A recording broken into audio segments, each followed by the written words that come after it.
If you want to know there's a God, type in neuroscientist afterlife says he saw God.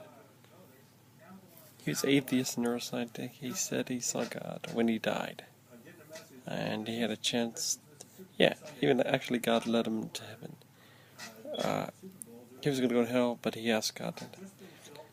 What doesn't make sense is when you're dead, you're dead. I mean, okay, the soul will go up, okay, and then you're like dead, but you're like dreaming,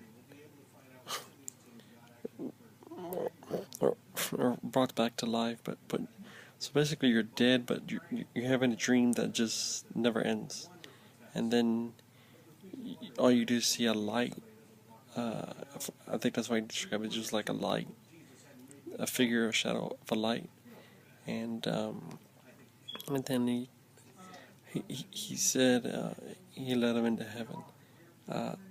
He was gonna go to hell and then let him in heaven.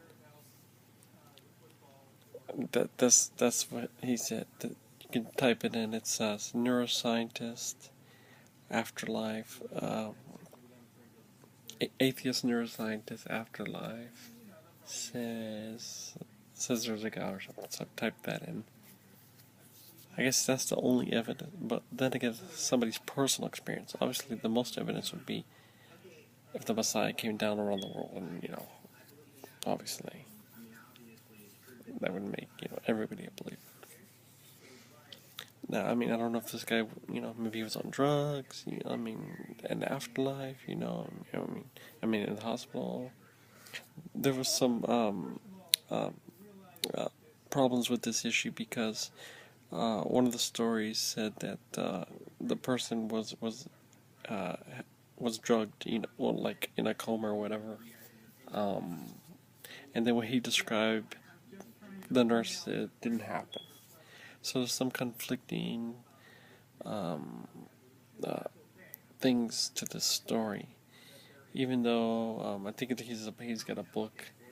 He was an atheist neuroscientist and didn't believe God. And then when he was in afterlife, he said he saw God. And he's like, and he actually wrote about this. Like, how could I have not believed in God? Because the universe is like so big and everything, though.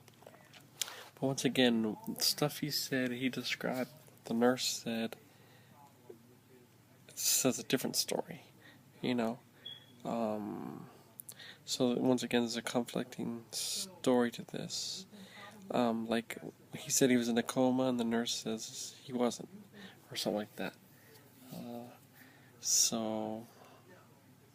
But hell, I don't think we should make a big deal about this God issue. Obviously, he's never going to reveal himself.